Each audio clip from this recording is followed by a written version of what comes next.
Assalamualaikum warahmatullahi wabarakatuh. Perkenalkan, nama saya Subagia Permana dari kelas 2C dengan NIM 2405335. Yang terhormat Bapak Dr. Teddy Supriyadi SHI MAG sebagai pengampu mata kuliah Pendidikan Kewarganegaraan, saya ingin menyampaikan materi tentang hak hukum dan hak asasi manusia.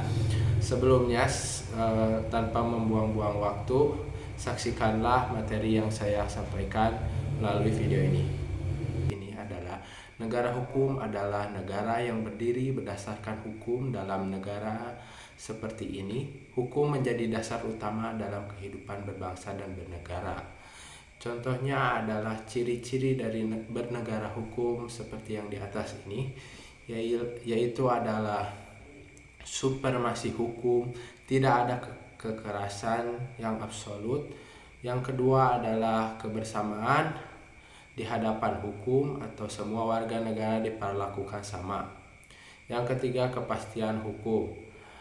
Hukum yang jelas atau konsisten, yaitu adalah suatu hukum yang sangat yang diperlukan di negara ini seperti kejujuran dan keadilan. Yang keempat adalah peradilan yang bebas dan tidak boleh dipengaruhi oleh kekuasaan hukum lainnya yang menyebabkan kerugian antara satu sama lain atau merugikan sepihak.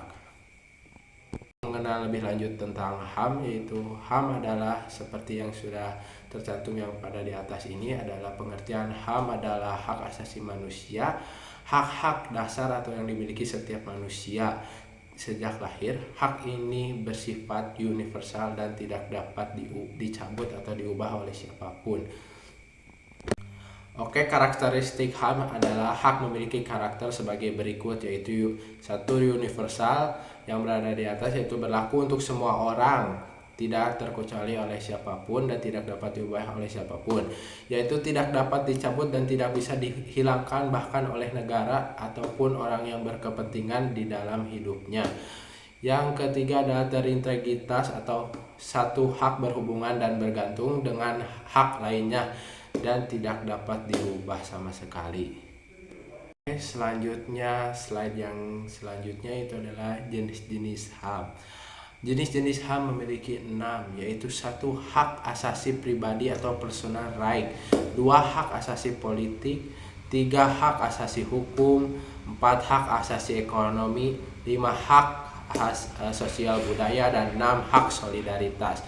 Yaitu adalah jenis-jenis HAM yang sudah tercantum dan tidak bisa diubah. Selanjutnya adalah tentang hubungan negara hukum dan HAM. Negara hukum dan HAM terdiri tanpa hukum yang kuat, HAM akan mudah dilanggar. Maka dari itu, penegakan hukum sangat penting untuk melindungi HAM dan tidak boleh digoyah oleh orang-orang yang tidak bertanggung jawab dan oleh orang-orang yang tidak tahu konsekuensinya. Baik, pada slide selanjutnya adalah tentang implementasi di Indonesia. Contoh lembaga yang berperan dalam penegakan HAM di Indonesia adalah 1, Komnas HAM, 2 adalah Mahkamah Konstitusi, 3 adalah Pengadilan HAM, dan 4 adalah Ombudsman. Ya, itu adalah implementasi di Indonesia dan itu adalah salah satu contoh-contoh lembaga yang berperan dalam penegakan HAM di Indonesia. Oke. Baik, selanjutnya adalah tentang solusi.